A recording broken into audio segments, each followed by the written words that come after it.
Subscribe करा महानुभाव प्रतिपंथ चॅनलला व बेल बटन अवश्य दाबा लेटेस्ट नोटिफिकेशन प्राप्त करण्यासाठी। दंडवत प्रणाम। जय श्री कृष्ण। लीळा चरित्राच्या आजच्या सत्रामध्ये आपण एकंदरीत 4 लीळा पाहणार आहोत। ज्या लीळेमध्ये पहिली लीळा आहे साधा जळ क्रीडा बोलवणे। स्वामींनी साधकांना जळ क्रीडा करण्यासाठी बोलवलं। स्वामींचा नेमका हेत काय होता, कशामुळे बोलवलं, हे आपण सर्व सविस्तर पाहणार आहोत। आणि मग स्वामी जळ क्रीडा कशी करतात, किती वेळ करतात, हे सविस्तर येणारच आहे समोर। दुसरी लीळा आहे अंगी द्यावया अभिमुखता। स्वामींनी साधा ईसांना अंगी देण्याचा प्रयत्न केला।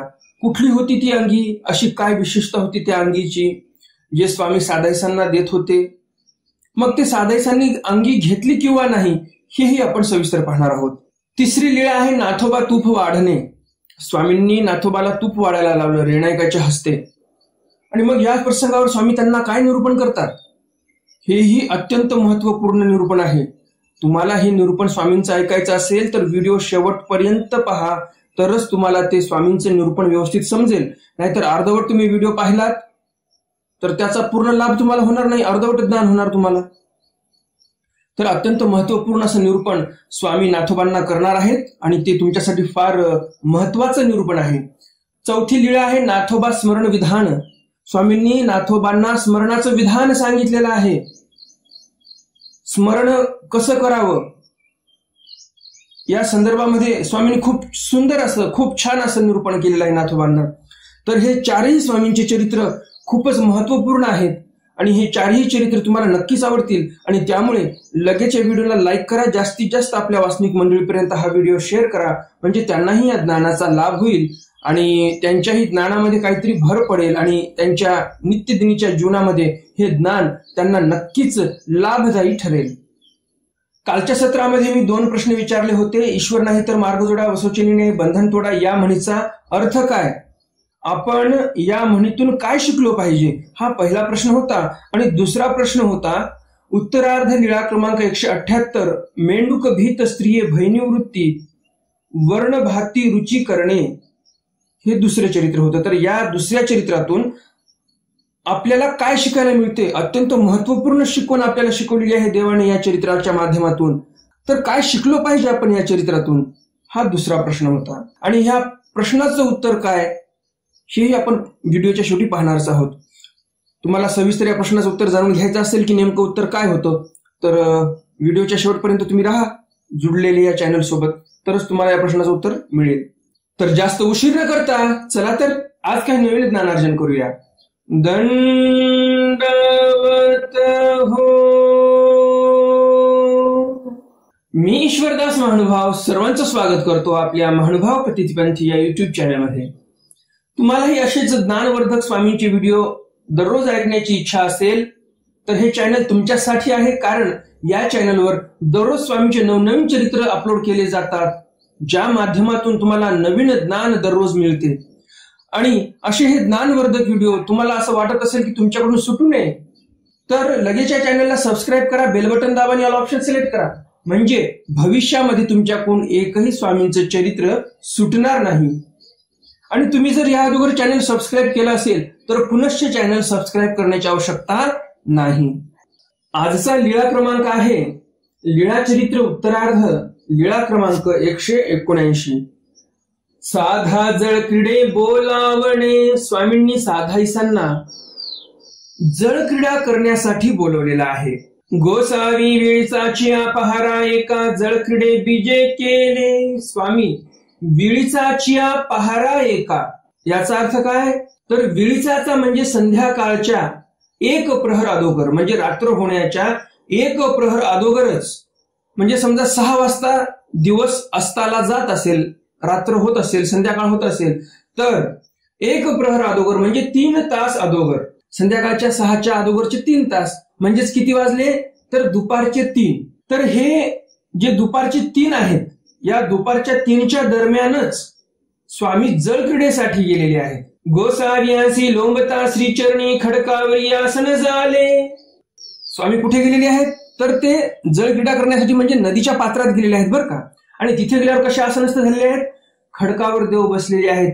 लोमता श्रीचरण म्हणजे लोमता पाय असा खाली सोडलेला आहे, खाली पाणी आहे, पाण्याच्या तीरावर असे खडक आहेत आणि त्या खडकावर देव बसलेले आहेत, लोमते पाय सोडलेले आहेत देवाने खाली. दोन्ही श्रीचरण उदकांतू, दोन्हीही पाय पाण्यामध्ये होते स्वामींचे. तव साधे लहामायसा रत्नमाणिके भामा ठाणी हुनी भिक्षा करुणी आली होती. आणि अशा वेळेला ज्यावेळेस स्वामी श्रीचरण पाण्यामध्ये सोडून बसलेले आहेत, अशा वेळेला साधायसाची आई लहामायसा, रत्नमाणिका ही त्यांची मैत्रीण साधायसांची, ह्या तिघी जणी भामाठाणवरून भिक्षा करून आलेल्या होत्या.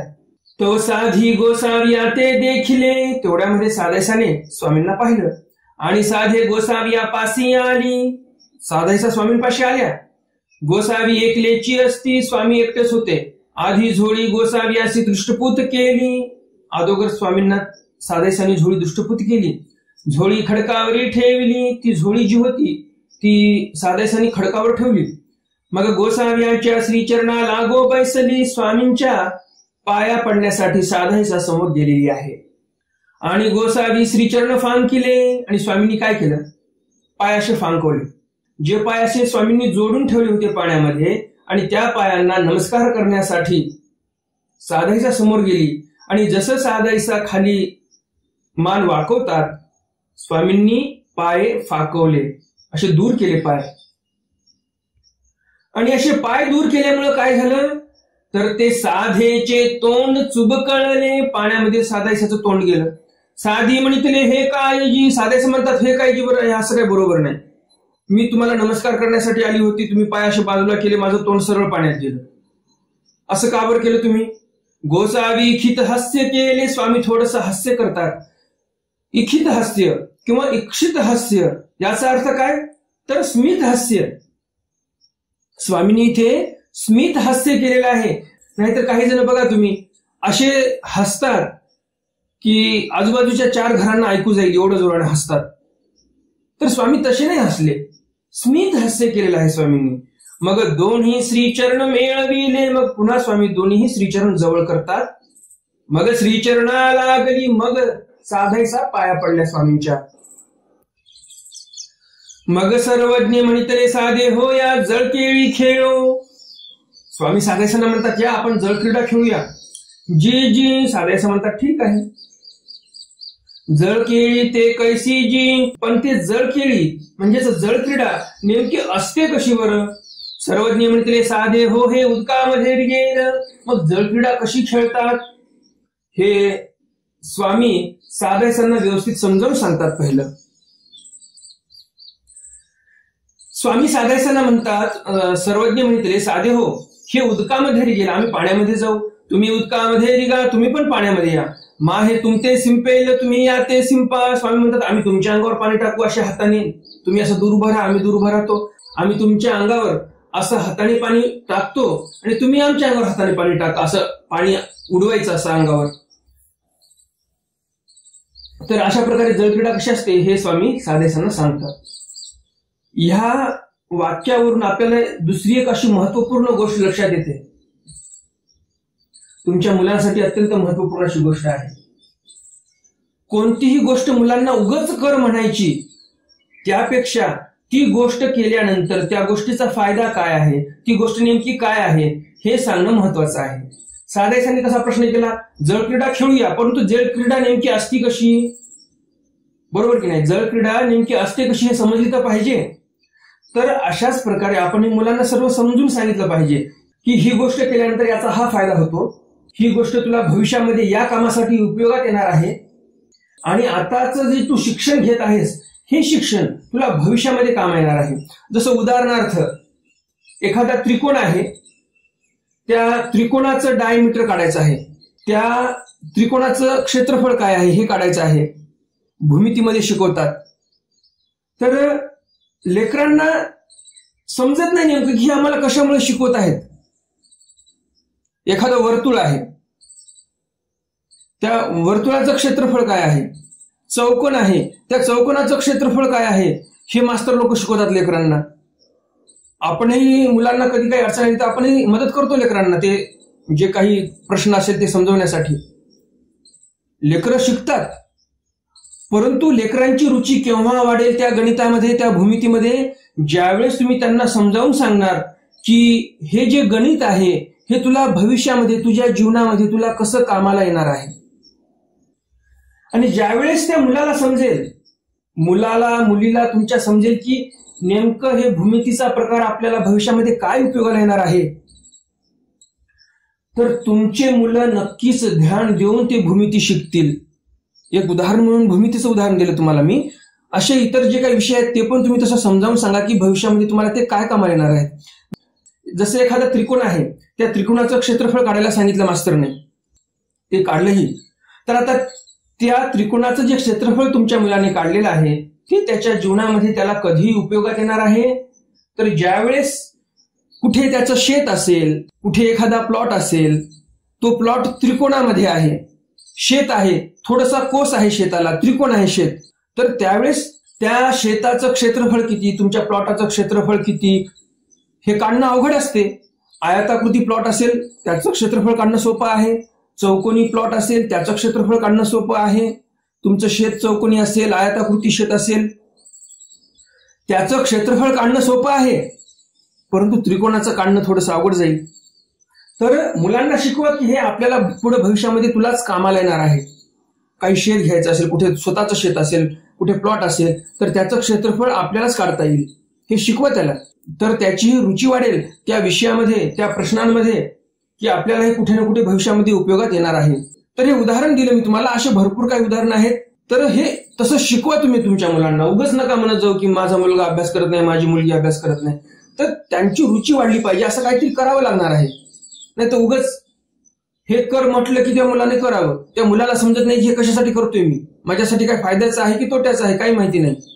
त्याचप्रमाणे जे अल्जेब्रा असते, अल्जेब्रामधले बरेच काही प्रश्न असतात की ते भविष्यामध्ये आपल्याला काय उपयोगाला येणार काही समजत नाही, तरी पण चालू आहे. तर नेमकं तुम्ही जे शिकवत आहात तुमच्या मुलांना ते त्यांच्या जीवनामध्ये कसं उपयोगी पडणार आहे हे जर तुम्ही त्यांना समजावून सांगितलं तर त्यांना शिक्षण घेण्यामध्ये रुची वाढेल आणि ते शिक्षण त्यांना सोपं जाईल. तर इथे स्वामींनी मग साधायसांना जळक्रीडा कशी खेळावी ते सांगितली.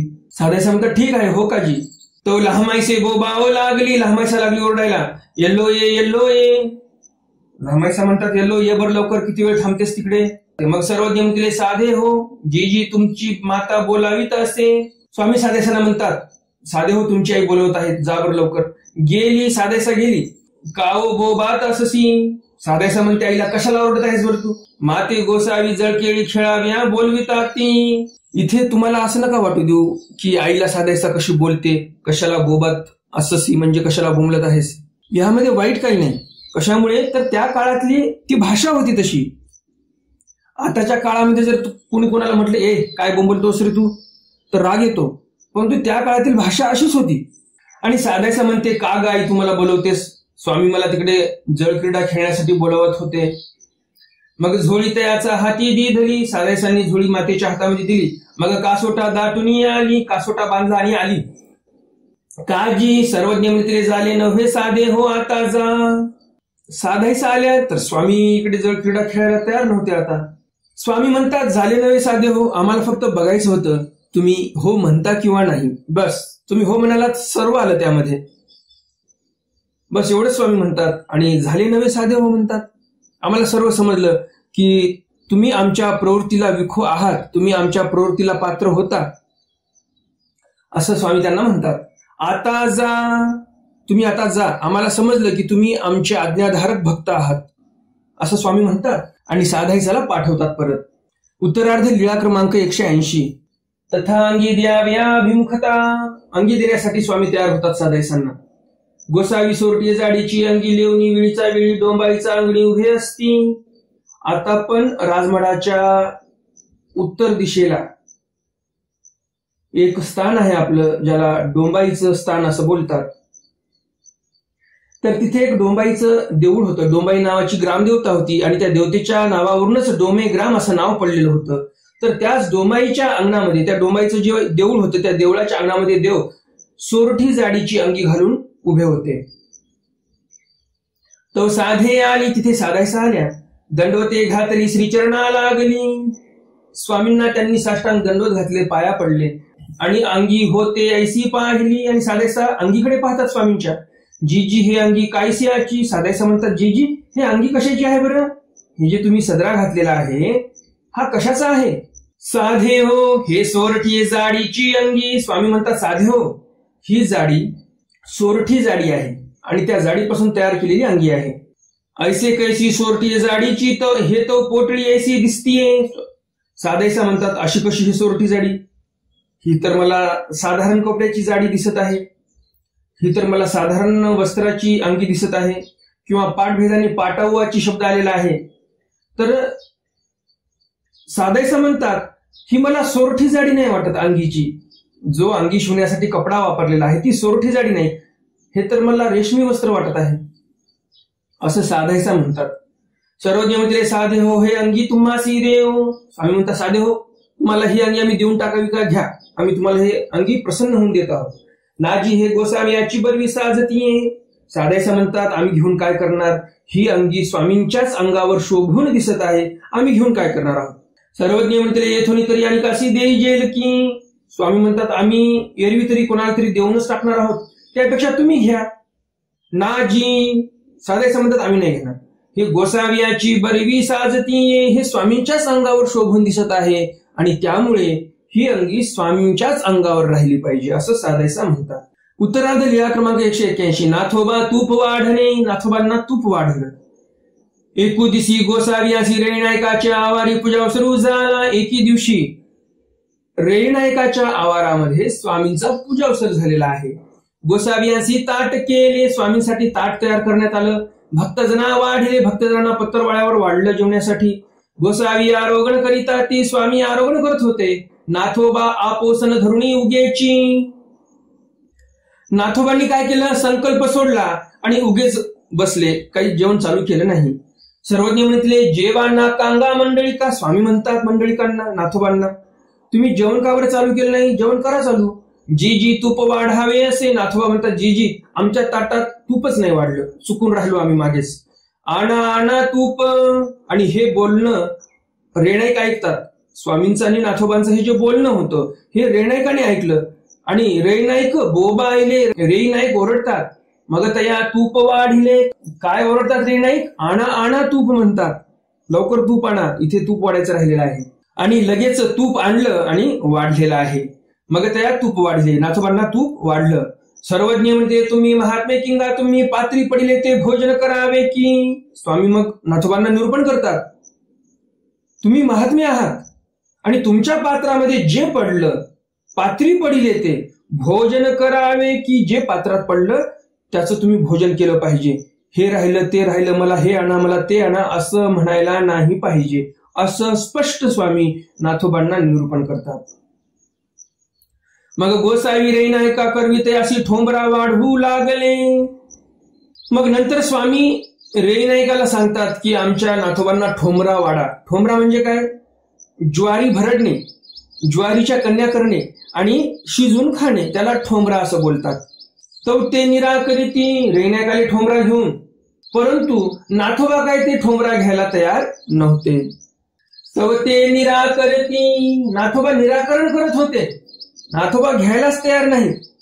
मग सर्वज्ञ म्हणितले. आणि मग स्वामी म्हणतात कांगा घेयाना. स्वामी म्हणतात का हो घ्या ना. कशामुळे नाकारताय तुम्ही? नाजी गोसावी वारिले जी. नाथोबा म्हणतात स्वामींनीच वारलेला आहे की घेऊ नका म्हणून. मग आता कसं घेणार आम्ही? सर्वज्ञ म्हणते मंडळिका धायेत अन्न घेई जे गाणी काय दोष असे. स्वामी म्हणतात मंडळिका धायेत म्हणजे पोट भरेपर्यंत अन्न घेतलं पाहिजे, माणसाने जेवण केलं पाहिजे. आणि काही दोष असे, अन्नामध्ये काही दोष आहे का? नाही, अन्नामध्ये कोणत्याही प्रकारचा दोष नसतो. त्रसाल तरी खळ्या पाळी टेकाल. आणि जर तुम्ही त्रसलात तर मात्र खळ्याच्या पाळीला जाऊन टेकणार आणि मग अब्जन करायला लागणार असं स्वामी सांगतात. खळ म्हणजे काय तुम्हाला सर्वांना माहितीच असेल. शेतामध्ये हरभऱ्याचा ढग लावून ठेवलेला असतो आणि मग त्याचं खळ करतात, हल्लर वगैरे आणून, थ्रेशर आणून, तर त्याला खळ म्हणतात. आणि मग तुम्ही जर त्रसलात तर असे लोकांचे खळे धुंडाळत बसणार, तिथे जाणार, मागणार आम्हाला कमी पडलं द्या, आम्हाला पाहिजे खाण्यापिण्याला. तर असं नको व्हायला.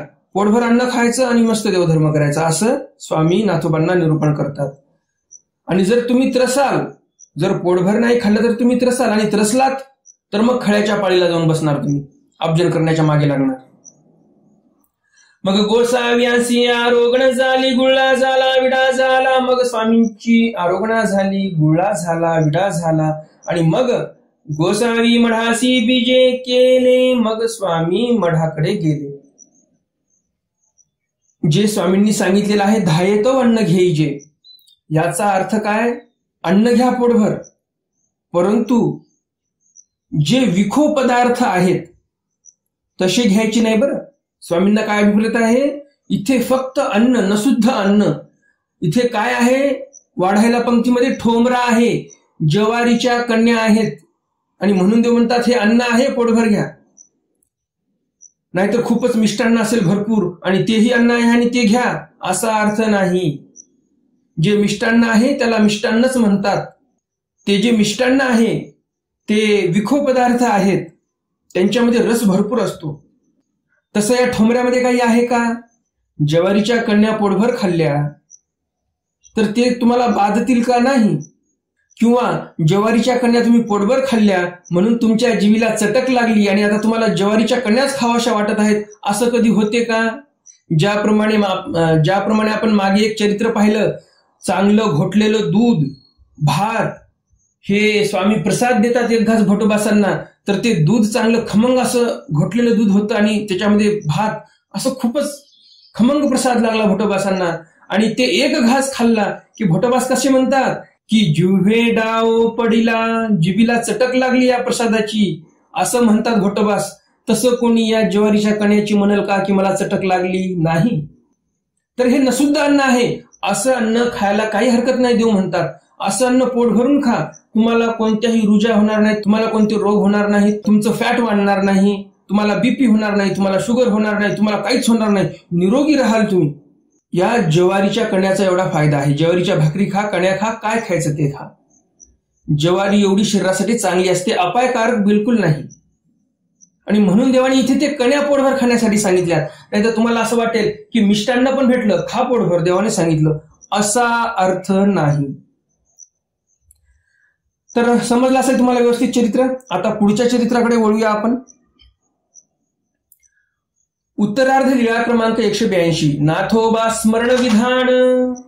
नाथोबांना स्वामींनी स्मरण विधान सांगितलेलं आहे. एकुदी गोसाव्यासी रे नायकाचा आवारी, दुपारीचा पूजावसर झाला. एके दिवशी स्वामींचा दुपारचा पूजावसर रे नायकाच्या आवारामध्ये झालेला आहे. गोसाव्यांसी ताट झाले, स्वामींना ताट झालं. भक्तजना ठाये झाली, भक्तजनासाठी पत्रवाळी वाढलेली आहे. गोसावी ताटावरी बीजे केले, स्वामी गेले ताटापाशी. भक्तजन अवघे बैसले, भक्तजन पण बसले. गोसावी आरोगण करिता ती, स्वामी आरोगण करत आहेत. भक्तजन अवघे जेवू लागले, सर्व भक्तजन जेवायला लागले. नाथोबा रुची जेविता ती, परंतु नाथोबा जास्तच जेवणामध्ये रुची घेत घेत जेवत आहेत. गोसावी त्याकडे अवळोकिले, स्वामी नाथोबांकडे पाहतात. गोसाव्यासी आरोगण झाली, स्वामींना आरोगणा झाली. गुळा झाला, विडा झाला, गुळा झाला, विडा झाला. मग गोसावी मढासी बीजे केले. मग स्वामी मढाकडे जाण्यासाठी निघालेले आहेत.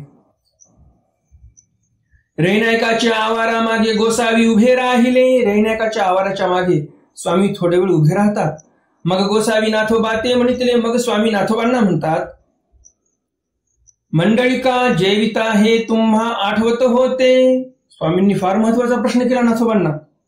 स्वामी नाथोबांची वाट पाहतच उभे राहिले होते आणि नाथोबा आले की लगेच स्वामी नाथोबांना प्रश्न विचारतात, मंडळिका जेविता हे तुम्हा आठवत होते?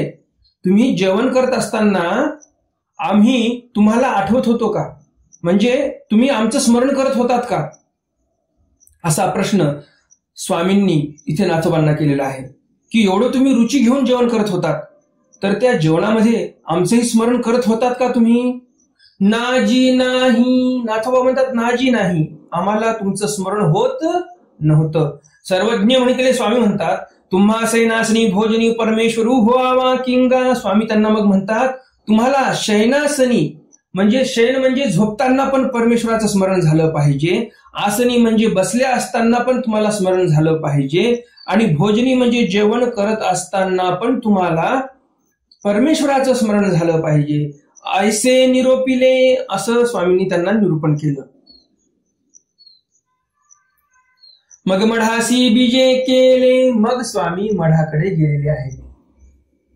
जे कट्टर ख्रिश्चन लोक असतात, कॅथोलिक ख्रिश्चन, ते फार कट्टर असतात. तर ते लोक, आता ख्रिश्चन म्हटल्यानंतर साहजिक झालं हे पाश्चात्य लोक आले. तर आपली जे तरुण पिढी आहे त्या तरुण पिढीला वाटते आपण पाश्चात्य संस्कृतीचं अनुकरण केलं पाहिजे. आपली तरुण पिढी वेडी झालेली आहे पाश्चात्य संस्कृतीकडे पाहून, अनुकरण करावं असं वाटते. परंतु आपल्या पिढीला चांगलं दिसत नाही काही.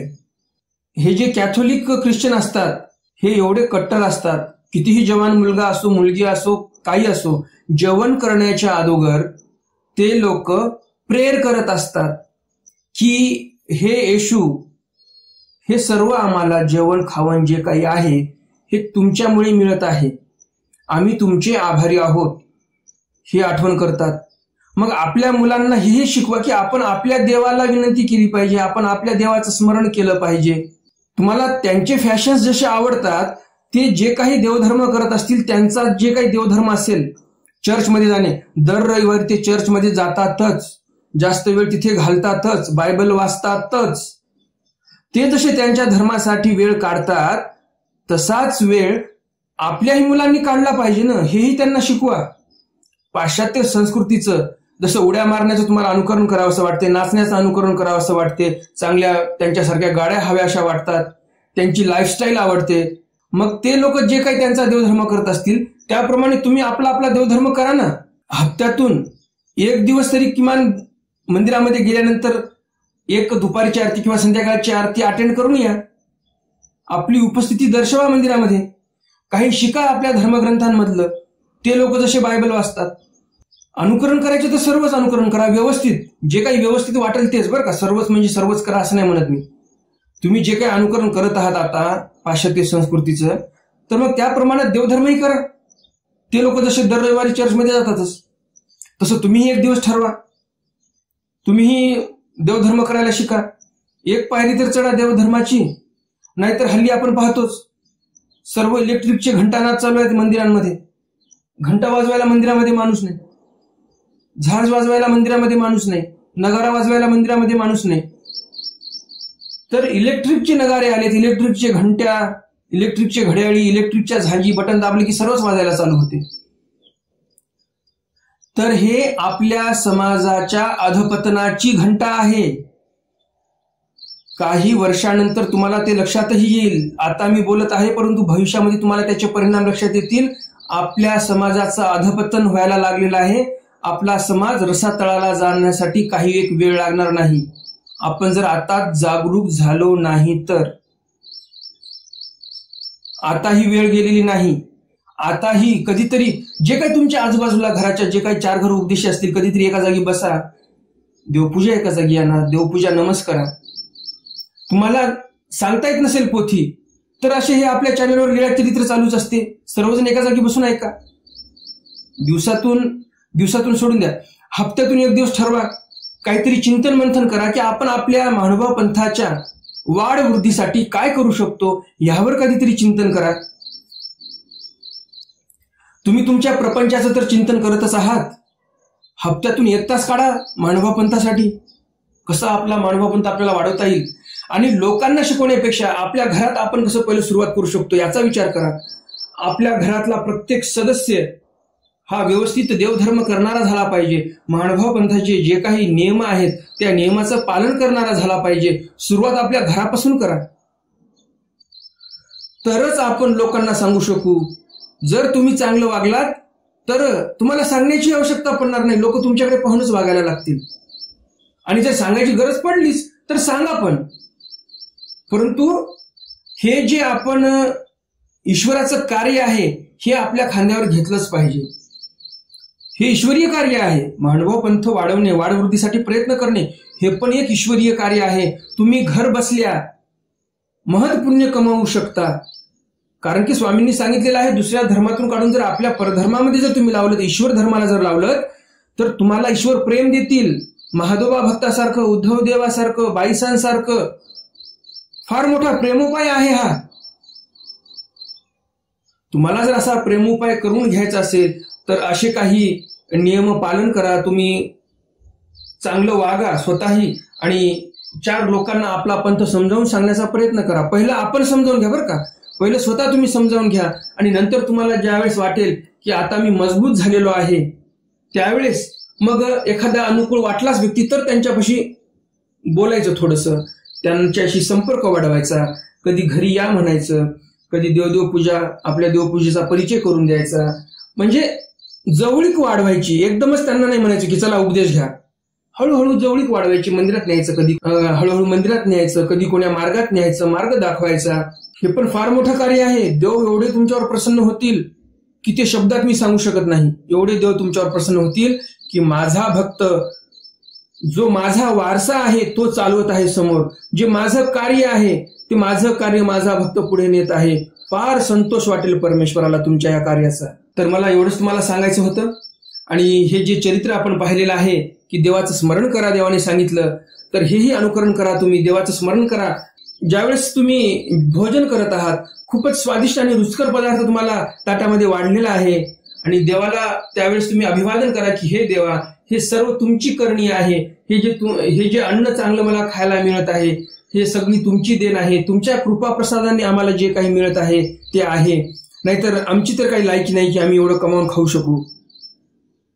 हे सर्व देवदया आहे.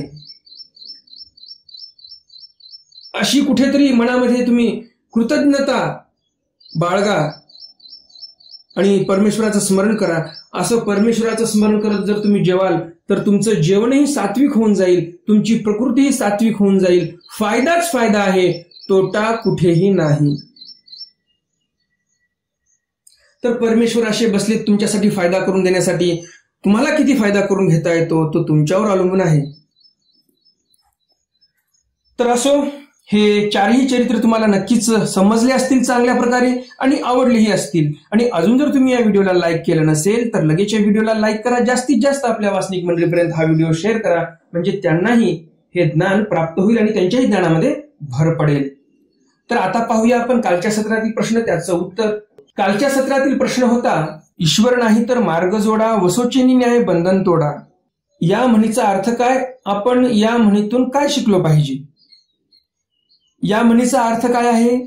तर आपल्याला ईश्वर जरी जोडता नाही आला तरी आपण परमार्ग तरी जोडला पाहिजे. म्हणजेच पुढे चालून भविष्यामध्ये आपल्याला या बैलासारखा नक्कीच फायदा होईल. हा जो बैल आहे या चरित्रातला, त्या बैलाला मुक्त कोणी केलं? भक्तजनांनी मुक्त केलेला आहे. तर हा अर्थ आहे की आपण कमीत कमी मार्ग तरी जोडला पाहिजे, साधुसंत जोडले पाहिजे, साधुसंतांची प्रसन्नता जोडली पाहिजे. तर नक्कीच हेच साधुसंत भविष्यामध्ये आपल्याला कुठेतरी कामा येतील. बरं, हे नाही पाहायचं की हे आपल्याला कामा येतील म्हणून आपण त्यांचं काम करत आहोत. असा स्वार्थ, असा हेत मध्ये ठेवायचा नाही. निर्हेतुकपणे सेवा करायची आहे आपल्याला. हेतुक सेवा केल्यावर त्या सेवेचा अर्थच काय राहिला? तर हे लक्षात असू द्या. दुसरा प्रश्न होता, उत्तरार्ध लीळा क्रमांक 178, मेंढूक भीत स्त्रिय भय निवृत्ती, वर्णभाती रुची करणे. या चरित्रातून आपल्याला काय शिकायला मिळते? तर या चरित्रातून आपल्याला हे शिकायला मिळते, ज्याप्रमाणे स्वामींनी एक मोठा बेंडूक आणायला लावला. कोणाला? भट्टोबासांना. 2 हातामध्ये मावणार नाही एवढा मोठा बेंडूक आणला त्यांनी. तर तो जो बेडूक होता, तो बेडूक सरळ आणून त्या बाईच्या मांडीवर ठेवलेला आहे. त्या बाईला एका हाताने धरायला लावलेला आहे आणि जेवण करायला सांगितलं. तर इथे काय शिकवण मिळते आपल्याला की ज्या गोष्टीला आपण घाबरतो त्या गोष्टीपासून घाबरून पळून नाही जायचं, तर त्या गोष्टीला आपण तोंड दिलं पाहिजे, तर आपल्या मनातील भीती निघून जाईल. आपल्यालाही जीवनामध्ये जे काही करायचं आहे ते असंच करावं लागणार आहे. आपण एखाद्या गोष्टीला घाबरतो म्हणून पळून नाही जायचं, तर त्याला तोंड द्यायचं शिकायचं आहे आपल्याला. तरच आपण आपल्या जीवनामध्ये यशस्वी होऊ. नाहीतर याला घाबरतो मी, त्याला घाबरतो मी, घेऊन पळून जायचं. प्रत्येक क्षेत्रामध्ये काही ना काही अडचणी येतच असतात आणि त्या अडचणीला जर तुम्ही घाबरून पळून जात असाल तर मग तुम्ही यशस्वी कसे होणार जीवनामध्ये? तर तोंड देण्याचं शिकवलेलं आहे स्वामींनी आपल्याला या चरित्राच्या माध्यमातून. घाबरून नाही जायचं कोण्याही गोष्टीला, भीती वाटते म्हणून. तर हे झाले प्रश्नाचे उत्तर. आजच्या सत्रातील प्रश्न आहे, आपण जे चरित्र पाहिलं, स्वामींनी नाथोबांना स्मरण विधाने निरूपण केलेलं आहे, तर आपण स्मरण कसं केलं पाहिजे? स्वामींनी कोण्या कोण्या ठिकाणी देवाचा विसर पडू नये असं सांगितलं. तर ते ठिकाण कोणते आहेत? ज्या ठिकाणी स्वामींनी सांगितलं की देवाचा विसर पडू नये असे 3 ठिकाण सांगितलेले आहेत. तर ते 3 ठिकाण कोणते? आजच्या सत्रातील हा प्रश्न आहे. ज्याप्रमाणे तुम्ही कालच्या सत्रातील प्रश्नाची बरोबर उत्तरं दिलेली आहेत त्याचप्रमाणे तुम्ही आजच्याही सत्रातील प्रश्नाची उत्तरं नक्कीच बरोबर देणार अशी अपेक्षा आहे. तर भेटूया उद्याच्या सत्रामध्ये स्वामींच्या काही नवीन चरित्रासह, ज्यामध्ये नाथोबा हृदयशून्यता, मंडळिका देवता अनुवर्जित येणे आणि मनुष्य बंधन श्रवणे, भीता साधा अभयदान हे असे 2-3 चरित्र आपण उद्याच्या सत्रामध्ये पाहणार आहोत. तर उद्याचंही सत्र खूपच छान होणार आहे. भरपूर काही शिकण्यासारखं आहे या चरित्रामध्ये उद्याच्या. तर भेटूया उद्याच्या सत्रामध्ये स्वामींच्या काही नवीन चरित्रासह. तोपर्यंत दंडवत प्रणाम. जय श्रीकृष्ण. दंड